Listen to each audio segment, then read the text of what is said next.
How's it going, guys? It's Raf from BNC Camera.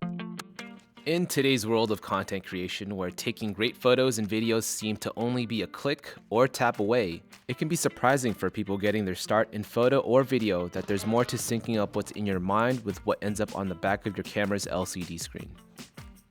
Understanding your camera's functions, developing a working knowledge of how those functions interact with your environment, incorporating oodles of support equipment, and even honing a keen sense of what should be in your frame in the first place can be somewhat daunting at the outset.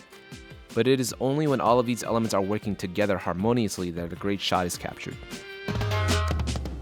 If you desire to become more than just a smartphone enthusiast, keep an ear out on these tips and tricks that will help you on your journey to becoming pro. So without further ado, here are 5 ways on how to take good pictures. Step 1. You've got to keep your composure. Composition. What is in your frame and how is it in your frame? Finding a point of focus is key. What exactly is the subject of your picture and why is it interesting? Beyond that, are you representing your subject in a way that is visually pleasing? Are there other elements in your shot, and are they adding or subtracting from your vision? If they are subtracting, all you have to do is reframe. For now, just make sure you know what you want to shoot, then you can worry about the how of it all. Number 2. Rules are meant to be broken, but you gotta learn them first. Start with some classics, like understanding the tried and true compositional method known as the rule of thirds. Instead of placing your subject dead center in the frame, you can set your subject or the action of your photo in a lower or higher quadrant. The most popular is the one in the bottom right third, hence the rule of thirds. There's a convenient grid that works as a guideline to help you visualize this technique. If you place your subject on the intersecting grid lines near the bottom right third, you can almost guarantee that you'll have a visually pleasing image. By isolating some action in the bottom corner, it draws the human eye right to it. Another favorite includes leading lines, the process of finding or creating lines within your composition that lead to the subject of your image. This is an easy and fun little trick to get your audience looking where you want them to look, and thankfully, you don't have to look too hard because, in the world, there are lines all over the place. From the lines on either side of a long road to the line a fence creates when leading all the way to an idyllic farmhouse at the vanishing point of a sunset-soaked hilltop. In both architecture and in nature, lines lead everywhere. Number 3. Don't be afraid to go deep. One of the obstacles posed by a still photograph or a static video shot is that you're dealing with a fundamentally two-dimensional image. So you'll want to do as much as you can to give your viewer a sense of depth.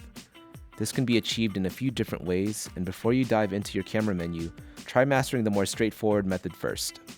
In other words, think about utilizing elements that will appear in the foreground, middle ground, and background of your image.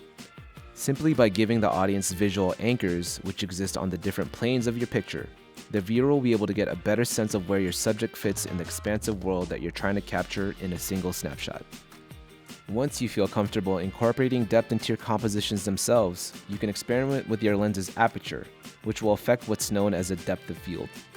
When you're physically closer to a subject and your f-stop, the measuring system for a lens's aperture, is lower, as in f1.8 versus a higher f2.8, the background will become more out of focus, or blurrier. This is known as shallow depth of field, and it accomplishes 2 things at once.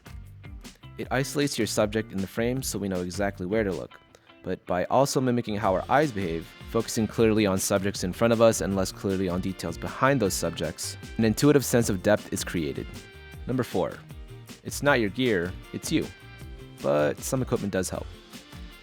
There will always be some shiny new gadget on the market, especially in the fields of photo and video. Tools are simply part of the craft. When you're getting started, the sheer amount of gear can be disorienting for 2 reasons. Either there's so much you have no idea where to begin, or you have the opposite problem. You know exactly where to start, and that's spending your kids' college fund on equipment. In all honesty, you can never really have too much gear, but if you don't know why you need it, you can end up buying it more often than you're shooting. Right now, let's break it down into 2 categories, so you have a better idea of what you need to get started. To see the fastest quality difference in your work, number 1, invest in higher quality lenses. The glass in the front of your camera is the first and most crucial step in seeing the quality of the picture. If you think back on a photograph and remember thinking, wow, it looks so clean and crisp and sharp, you were talking about the lens. Where do you spend your money first? Glass, baby. Number 2, lights. So much of the style, personality, atmosphere, and flat-out quality of a picture lives in the lighting source. You can begin with an on-camera flash, a more sophisticated 2-light kit, or even an entire studio setup. You'll never regret having an extra light lying around. Once you get yourself some beams, it's time to play.